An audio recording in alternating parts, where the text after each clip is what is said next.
If you want to become a YouTuber in 2025 and earn yourself a YouTube plaque like I did, here are some tips that you guys are going to want to follow along, because these are what helped me when I had no money and was balling on a budget and I had my resources and I used them, okay?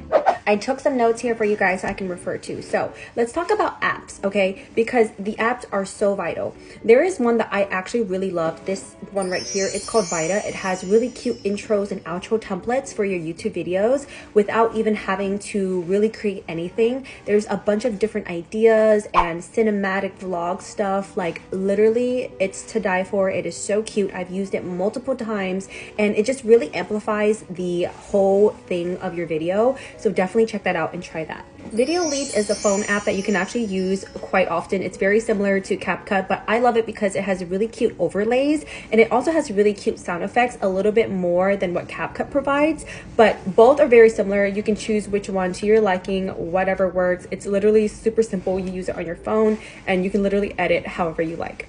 If you're an Apple user, then of course you can also use iMovie or Final Cut Pro to also edit your videos on a bigger screen like your computer or your desktop, laptop, whatever that you highly recommend.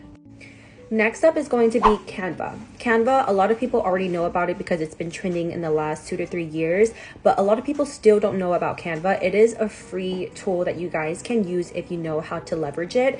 If not, you can also pay for their monthly subscription and you get more things on the app as well too. But basically you go into YouTube, intro, Canva, stories, whatever that you want to choose, and you can literally make really cute creative thumbnails from their templates. It's kind of like Vita, but instead of having it to be a video intro outro, you can actually just do it just to have it to be a thumbnail. And they literally have a section for just thumbnails that you can choose or you can create. You can add your images, you can add overlays. There's so much to actually explore and learn and do, but the more that you kind of work around is actually really fun, the more that you actually create your own. Next up is going to be music. Whenever you are creating a YouTube video, it is very important, especially if you are doing a vlog, to pay attention to copyrighted music. You don't want that on your video because eventually when you get monetized down the line, you are going to want to have music that is able to bring in the views and also get paid for your videos because of how much time and effort that you're putting into the editing process. So whenever you're looking up videos, I highly recommend to do the following, which is looking up royalty-free music or non-copyrighted music as well too.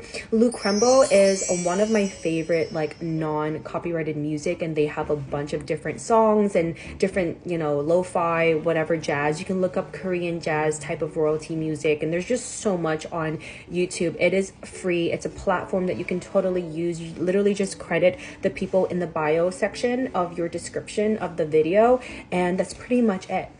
Last but not least is ChatGPT. You can literally use this to your advantage, and it's the best tool because it's AI generated and you can put in a script. So what I like to do is I like to tell it to say, act as a successful YouTuber with, let's say, 100,000 followers or subscribers. Write out 10 video ideas that include X, Y, and Z. So for example, I would say, write out 10 video ideas that include me moving to New York City at 28 years old and I have an interest in music, fashion, and food.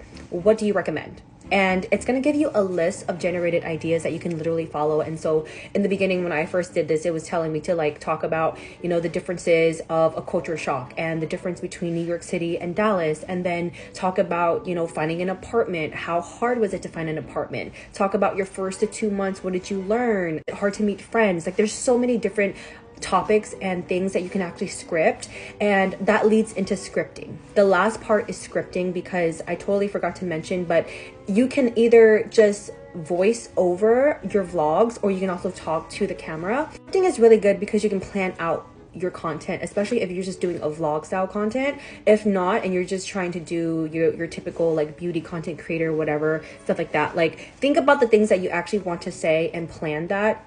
I know that sometimes with a lot of information, there is like analysis paralysis where you have too much information. that it kind of freezes you up and you don't know what to do.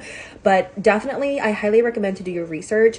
Find some comfort content creators or people that you can analyze and then see what they did and then just kind of reperform that, but then do it in your own way. That is a really great tool that you can do that I used over the years, especially for me when I first started, like Michelle Choi or Ellen V. Laura or My Fam. Like those three creators alone, I love the way that they do their style content. You can also do stuff like Get Ready With Me or Day in the Life or, you know, What's in My Bag. Like a lot of these trendy videos that a lot of people like to watch just because it's long form content. So try to think about those, and I wish you guys all the luck. If you have questions, leave them in the comments below and I'll try my best to get back to you. Bye.